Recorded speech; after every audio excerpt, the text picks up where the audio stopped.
HAR is offering its members multiple ways to keep up with their continued education.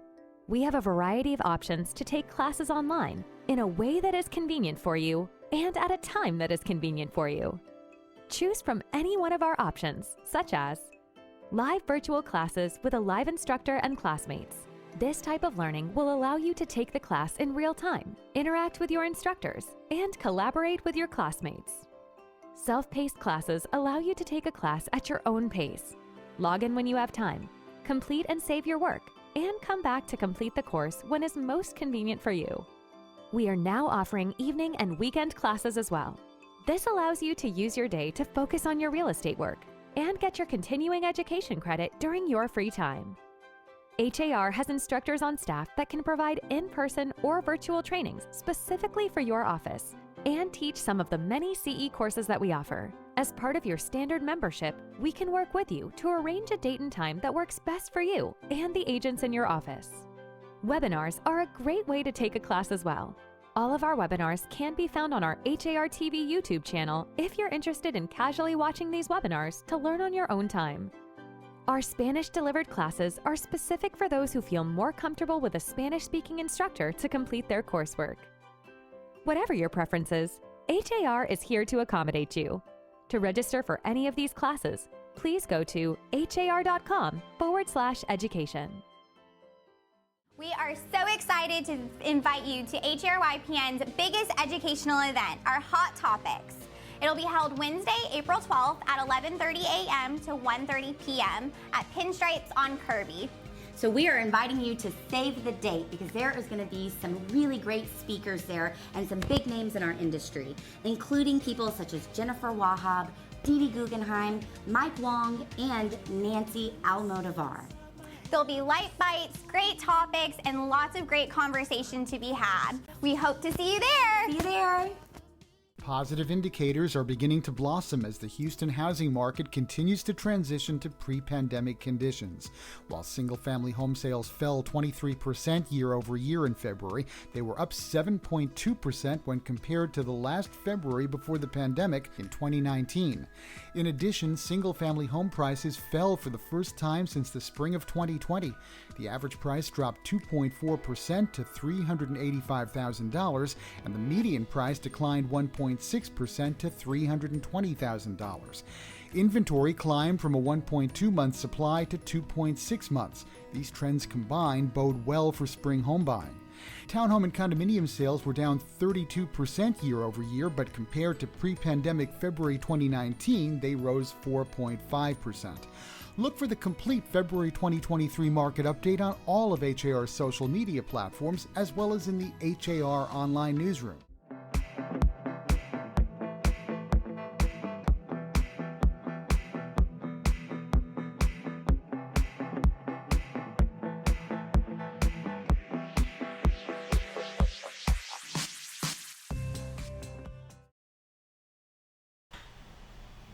Good morning and welcome to Member Focus Monday. I'm Christina Schaefer, Director of Social Media for HAR, and I am very pleased to be joined this morning by NAR Chief Economist Lawrence Yoon. Welcome to the program, Lawrence. Good morning, Christina. Very early in the morning of the Central Time. I'm in the East Coast, a little better, but happy to join. Yes, thank you so much for taking time for us this morning. This is your first appearance on our program, but we're very happy to hear from you. I know a lot of us here locally get your updates, but we're excited to hear from you, see you, hear your voice live today. So again, welcome to the program. We have a lot to discuss today. I have a lot of questions for you, and I'm sure our members have a lot of questions for you as well. Before we get into that, though, if you don't mind, tell us a little bit about yourself, who you are, what you do at NAR.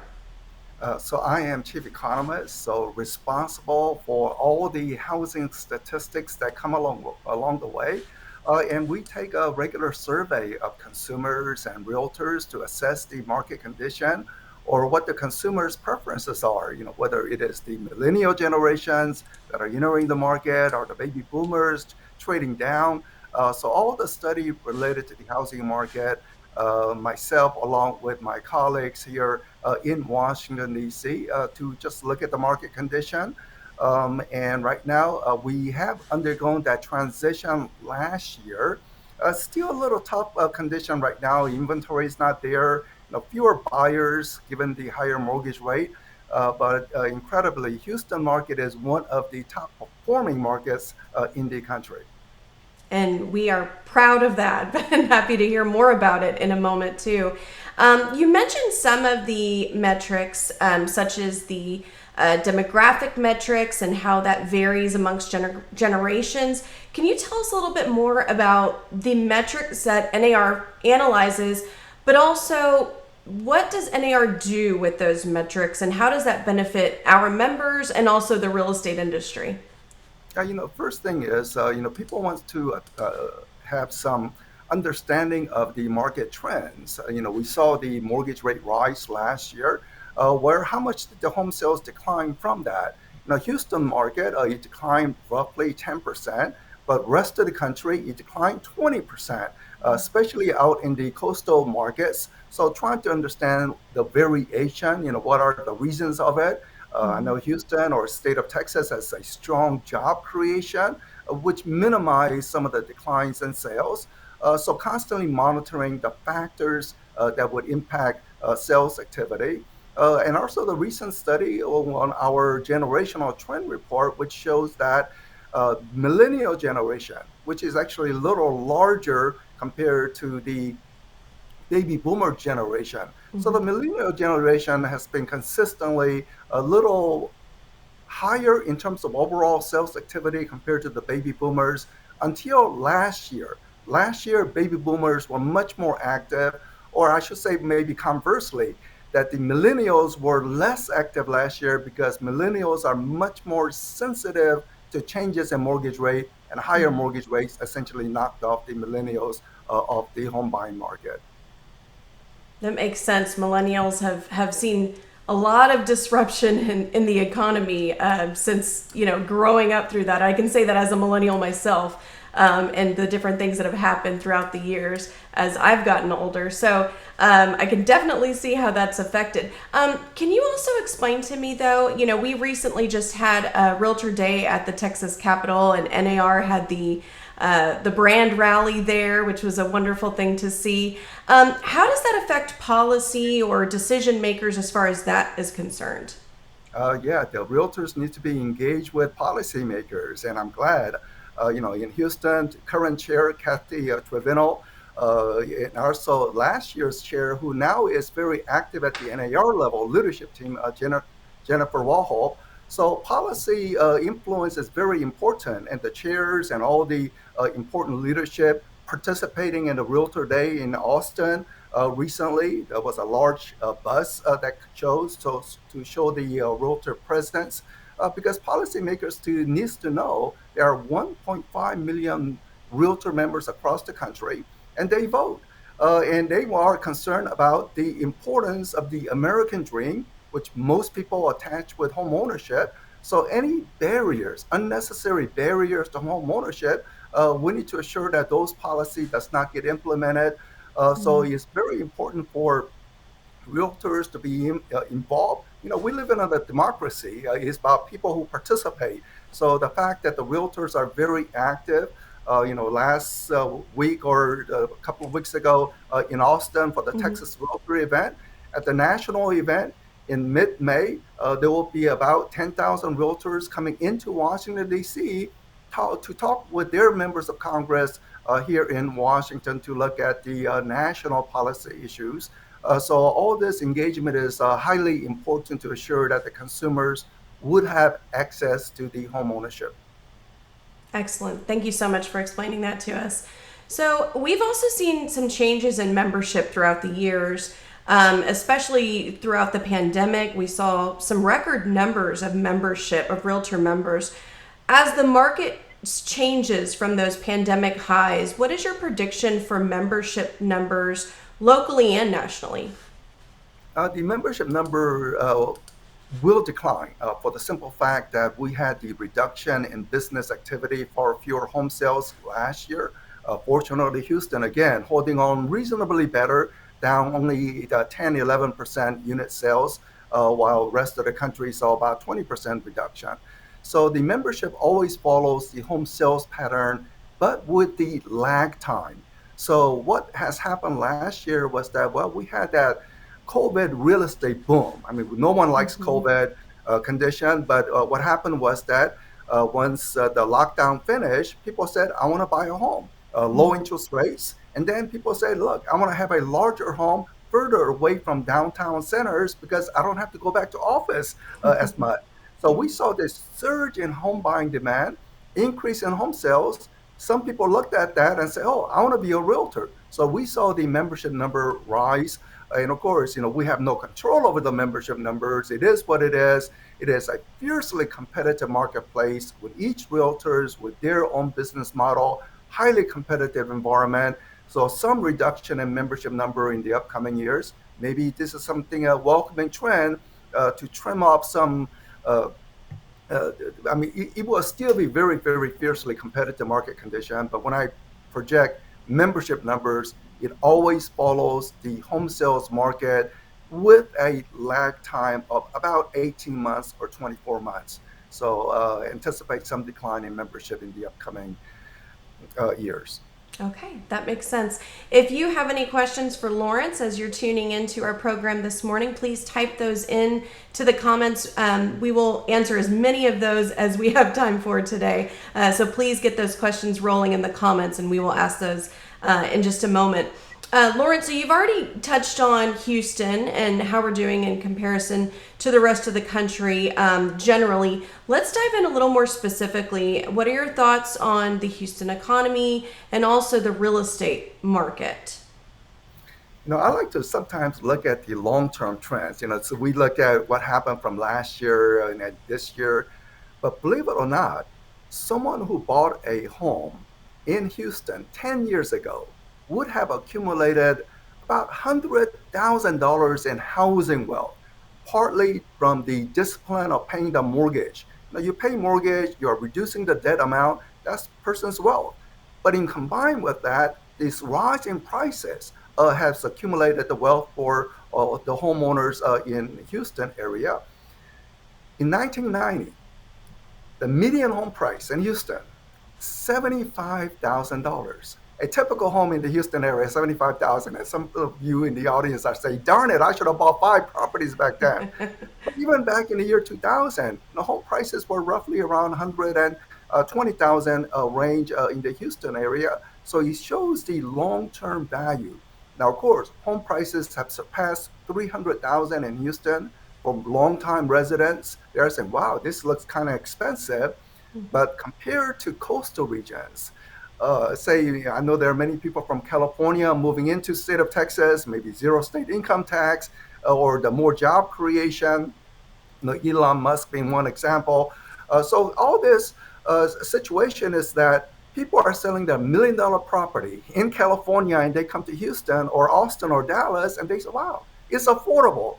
So it is critically important for the local residents to understand, even with the rapid price increases, the state of Texas is still reasonably affordable. Yeah, that makes sense. So we actually had a question that came in and it kind of leads me to where we were headed anyway. I wanted to start with Houston and expand out to Texas. As you know, Texas, very large state.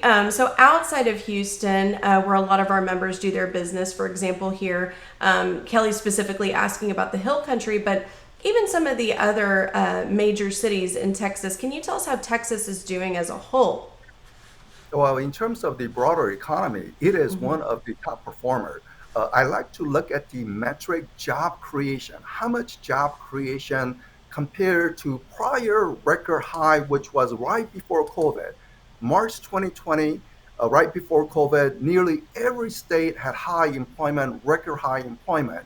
So how is it today versus the prior March 2020? And Texas added 7% more jobs since that. There was a disruption from the lockdown, but once the economy we came out of the lockdown, there was job creation, and Texas has been one of the top performers, consistently in the top 5 among the states with the fastest job creation. Just for comparison, say Florida and Texas are running, I think, about 7% more job creation.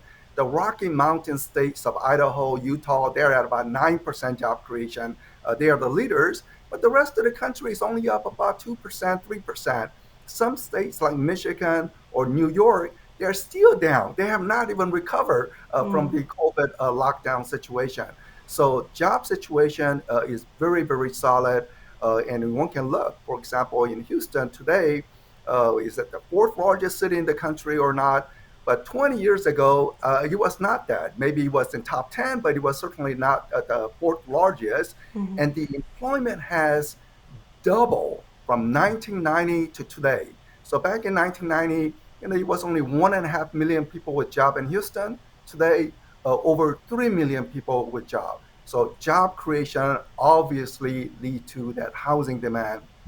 So consistently, long-term pattern shows much better performance in the state of Texas. And if I can say just one thing about Austin, because Austin, the price increases have been just extraordinary. And, some longtime residents who were unfortunate not to buy a home, now they are paying much higher rent.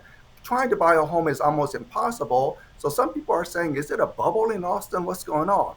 Well, job creation has been even faster in Austin compared to Houston, one of the top performers. So maybe the prices went up a little ahead. So there could be some price reduction, say 10%, but I think it will be of short duration because jobs are still coming in Austin. So if one sees some price decline temporarily, I think Houston, it was down 2% from 1 year ago, the latest monthly metric. So I think people could take advantage of this short duration price decline because the long-term potential is certainly bright, especially with the fast job creation. Okay.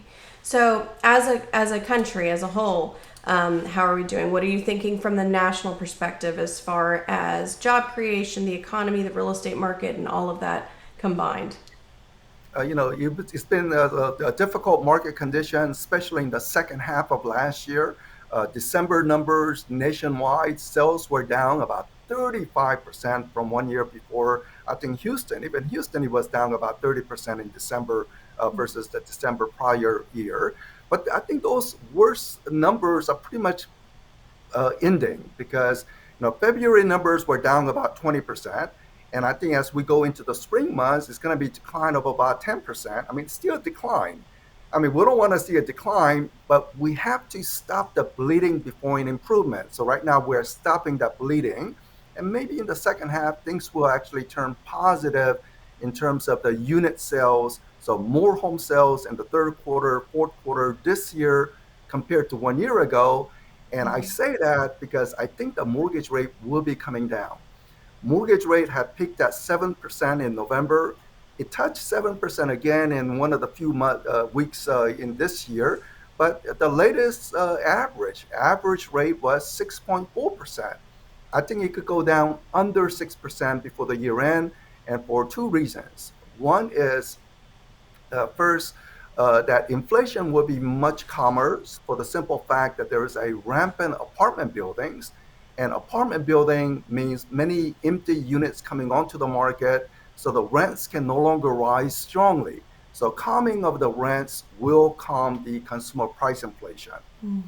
People complain about egg prices, but egg price, I mean, it makes up less than 1% of people's budget, but rents make up 1/3 of people's budget. So it's a heavyweight. So once the rents calm down, the overall consumer price inflation will come down. So the Federal Reserve will say, we don't have to raise interest rate, or they could even consider cutting interest rate.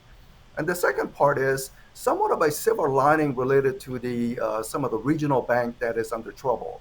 Silicon Valley Bank went under, another regional bank went under, and many regional banks are also still under stress, even though they are not, they're still operating. The government will make sure everything works fine, no panic situation. But trying to get commercial real estate loan, say for office leasing, office development, it's going to be very difficult environment. But because of the banking crisis, what this means is that the Wall Street investors want the safest asset. Safest asset is the U.S. government bond. The next second safest asset is anything with government guarantee. And fortunately, on the residential mortgages, Veterans Affairs mortgage, government guarantee.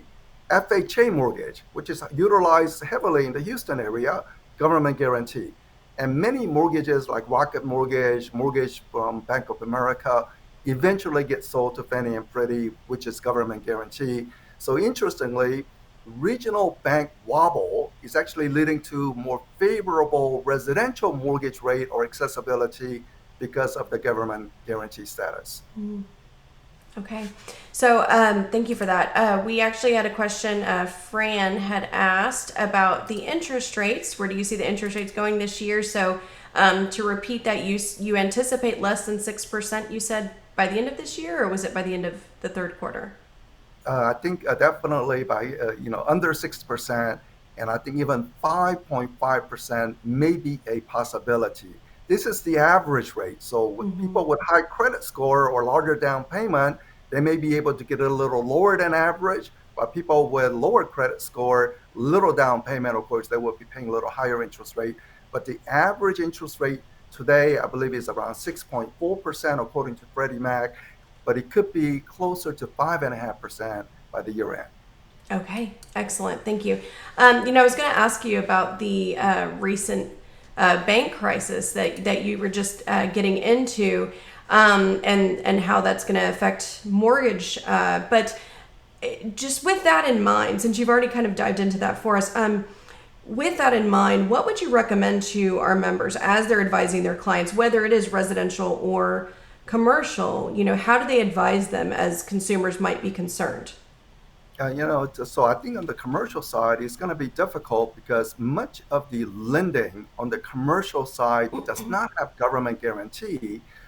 Say trying to do industrials, building, warehouse building, or the retail spaces, and roughly about 10 to 15% of the commercial loans need to be refinanced every year just because it has a shorter duration. And the lending on the commercial real estate is done by community banks. So the fact that the community banks are now looking at their cash reserve, do they have enough? So when someone said, look, I need to refinance, they may say, well, hold on a second. So there will be greater scrutiny related to commercial real estate. So unfortunately for commercial realtor members, expect some challenges. But on the residential side, I think there will be more accessibility on the residential mortgages just because of the government guarantee. And also just when I mentioned, U.S. government bond being safe, and the residential mortgages with government guarantee, the default risk is very low or almost zero in the case of the U.S. government. But what happened to the Silicon Valley Bank is they mismanaged something called interest rate risk. So they had the government bond in their portfolio, but when the Federal Reserve had to raise interest rate, all the valuation they are holding on to is much less. So when they need to cash that out, they just simply do not have money to pay off some of the depositors' condition. I mean, fortunately, that the government is working to assure that people who have the deposit at Silicon Valley Bank or something similar, they can fully get the money back.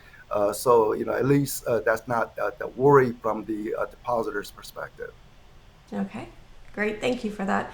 We have a few people asking a similar question here. Peggy said, what would you say to our best talking points to consumers that are hedging on selling and buying in the current market? Britt also asked, what is your response to the people who say, I want to wait and see what the market does? So a lot of people kind of asking the same question there. So what would you advise there, Lawrence? What should we be saying to consumers? People should feel very comfortable about buying a home because it is a major expenditure. Again, it's not a buying an egg. It's a major expenditure in terms of their overall financial standing. What I would say is the following. People who try to market time, they always get it wrong, or half of the people get it wrong, other half of the people get it right. But we also have to understand about our parents and grandparents. We ask our parents and grandparents, when you first purchased your home, was that a great decision in hindsight? And nearly everyone will say, oh, it was one of the best financial decisions ever.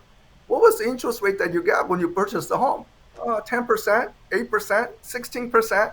So people will say much higher interest rate when they purchase the home and they will say it was their best financial decision. And the reasoning is home prices rise over time. Maybe there's 1 or 2 year fluctuation, but generally rises over time. And the second part is we can always refinance when the mortgage rate decline. So say someone who bought a home today at 6.5%, mortgage rate becomes 4% 3 years from now. Well, one can always refinance, and that feels like a tax cut. That's extra money into the people's pocketbooks. So I think people need to understand that market timing, yeah, some people will get it right, other people will get it wrong. But if from the long-term perspective, when people buy a home, they steadily build wealth over time. Okay. Past HAR chair of the board, current HRAS board member, Cindy Heyman, said hers was 18.9%. And I bet she doesn't regret it. So great. Thank you for that point, Lawrence. We have a few more questions that came in from our members. Shad Bogany, another past chair of the board. Lawrence, where is affordability going? Oh, yeah. Well, first, I want to thank Chad for being active at the NAR events. I know he testified before Congress on the affordability, accessibility of FHA mortgages, very critical for the first-time buyers. So the affordability condition is that in some markets like Austin, it's going to be very difficult unless they build more homes. And I know they're trying to do everything possible. Houston generally have more active home building, but you look at the month supply situation today in the Houston HAR market statistics. Houston, by the way, is one of the best local association in terms of generating local statistics so the members can use, consumers can use. Month supply at 1.5 months, not enough supply. So this is implying that at least the home values will not decline in any major way. 2% decline, 3% decline, maybe temporary possibility in terms of slight improvement in affordability, but more supply needs to be provided. One of the things that NAR advocate here in Washington, I know that 10,000 realtors will soon be coming next month, is to say, look, consider some tax credit for the builders, developers, because you buy lumber, you hire workers, and one cannot build affordable housing at the current market rate. So only way to do that is with tax credit, or possibly use some of the infrastructure spending amount that was already approved but not spent. We need to build bridges, but we also need to build affordable housing. So why not dedicate some of that unspent fund for affordable housing development? Because we need to have that supply. And I know that compared to the prices in Houston, say 10 years ago, it is much higher, but still at about $300,000 in Houston market, it is still one of the more affordable markets in the country. Okay. Well, that's good to hear. Lawrence, this is a little more drilled down, so I don't know if you have these statistics available, but as you know, in the Houston area, we have Galveston right down the street. We have a lot of beautiful lakes in our state. So a lot of opportunities for resort and second homes. Do you have any statistics as far as resort and second homes, how those are doing at this time? Well, in 2021, first year out of the COVID, there was a huge boom for resort home sales in resort and retirement destination, because I think the idea was that, well, if I can work remotely, those lucky office workers who don't have to return to office, if I can work remotely, why not in resort and vacation destinations? So we saw a huge surge. Recently, it has come down from that surge level, but still above pre-COVID days. So which is implying that the combination of you have the baby boomers steadily retiring every day. 10,000 Americans turn 65. Tomorrow, another 10,000 turn 65. So among those 10,000, especially among the wealthier ones, they may say, look, I want to go into the vacation resort areas. So this demographic trend will raise the housing demand in the resort vacation destinations. But second part is, we still don't know about office space, hybrid model. So some people who may have to go to downtown Houston, maybe they get more clarity that they have to come to office only 2 days a week, not every single day. And they said, well, if that's the case, then I'm going to go further out, a little more space, maybe I can see the ocean or the Gulf of Mexico, and then commute on those other 2 days because commuting not so frequently. I don't mind the long drive, so I'm more optimistic about those resort and vacation destinations. Excellent. That's good news. Thank you for that. We just had a few more comments that came in. Yolanda, going back to your advice on what to say to consumers that might be waiting to buy or sell. Yolanda said it's never a bad time to buy. And LaDonna just appreciated your comments on affordability, on reappropriating funds to affordable housing. So we appreciate that. Going back, this wasn't a question, but I think it could be a good one here. Adrian was just kind of mentioning property values, and he said it seems to be getting worse. I know that during the pandemic, people were buying homes at record high prices, is what we were saying at the time. And then there was the concern, what happens when it goes down? So what are your thoughts in terms of that, as far as pricing, and do you think there will be any buyer's remorse? So there was a foreclosure crisis back in 2009, 2012, massive foreclosure crisis across the country. Interestingly, Texas had fewer foreclosure impact compared to the rest of the country because Texas Realtors were one of the leaders in changing state legislation, which was to say that refinancing, trying to take cash out fully out of their home should be prevented because people should have some level of equity in their home. So only people who could refinance in terms of cash out refinance is to have a decent level of LTV. So if you cannot fully try to extract. And therefore, Texas has some equity buffer when the prices went down somewhat. And because of the faster job creation in the region, the prices really did not crash. I mean, you may have declined 5-10%, say in Houston, other areas, but then it quickly came back.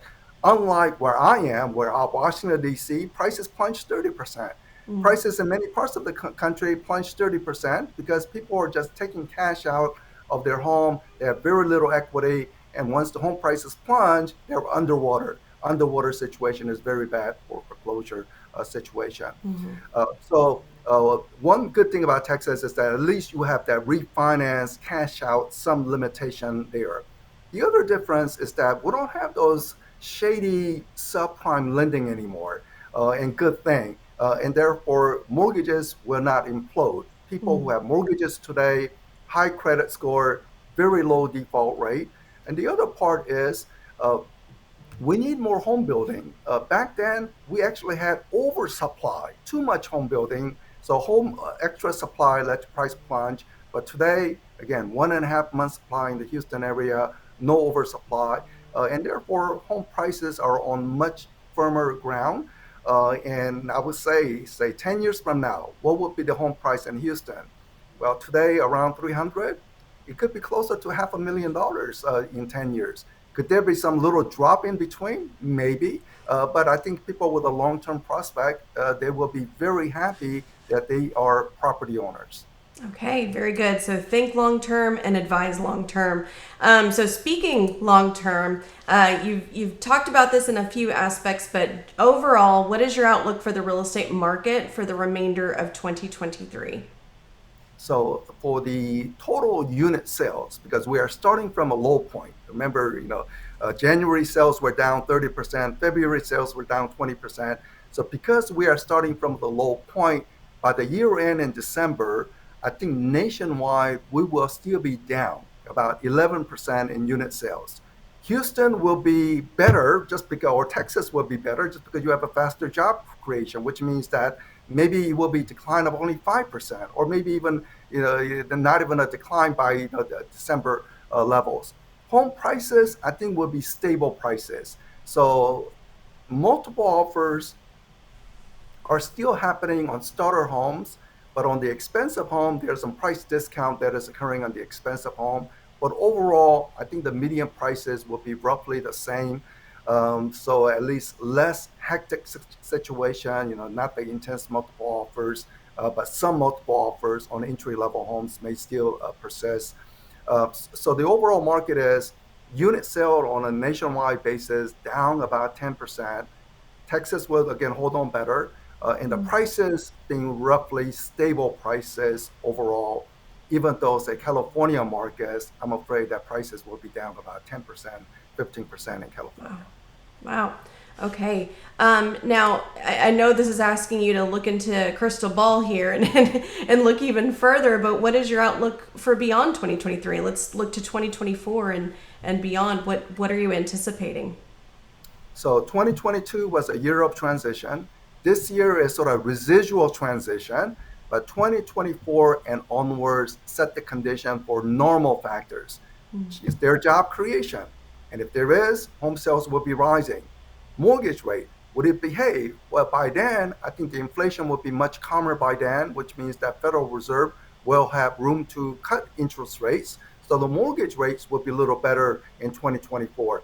So once one goes through this second year of some transition that's happening in the marketplace, it sets the condition for steady increases from 2024 and onwards. Okay, excellent. Thank you for all of this that you've shared today, Lawrence. It's really, I see our members saying great information in the comments. They're really appreciating it. We didn't mention it at the top of the show, but we should mention it now that April is Fair Housing Month. I know that NAR has a lot of resources, a webinar planned for later this month.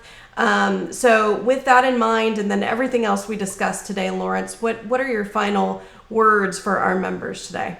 It's great, the work by Dr. Martin Luther King, the Fair Housing Act, to say that people should be able to buy a home wherever they desire to buy a home. I'm an Asian. Many Asians came from about 1970 onwards. I know Houston is a very diverse population. So prior to Martin Luther King, people could not buy anywhere. So they, thanks to the work of Martin Luther King, whether it's Asians, African Americans, Hispanic, they can now buy a home in any place. So, and I think realtors understand that this is a great business opportunity. It's great for the community. Houston is one of the most diverse in terms of the demographic diversity in the country, and you are an exemplar in applying the Fair Housing Act. So, realtors, you're helping out the community, and giving the people to say, look, America, American dream. Here's the opportunity for people to participate in the American dream. All right. Well, thank you so much, Lawrence. And as far as the economy is concerned, any other final thoughts there? So final thought, I think that because of the regional bank wobble, the economic growth activity could be hindered somewhat. I don't really see a recession on a nationwide, actual job cutting situation. We still see a lot of help wanted sign. But outside of that, you remove the national picture, you focus on Texas. Well, Texas will do its own Texas thing, which is faster job creation than the rest of the country. So I think you are in a much better position. Absolutely. Thank you so much. Texas is going to Texas, it sounds like. Well, very good. Again, Lawrence, thank you so much for your time today. We truly appreciate it. The comments are rolling in that they just loved it. Excellent information, so valuable. So we truly appreciate it. And don't be surprised if you hear from us again, asking for you to come back and give us another update at some point. I enjoyed it. Thank you very much. Thank you so much. Well, that is it for this Member Focus Monday. Next Monday, we will be joined by HRIS Chair of the Board, Mario Arriaga. He's going to talk about HAR.com and all of the value that we have in our membership here locally. So be sure to tune in next Monday at 9 a.m. Lawrence, thank you again for your time. I hope everyone has a great week. Bye-bye.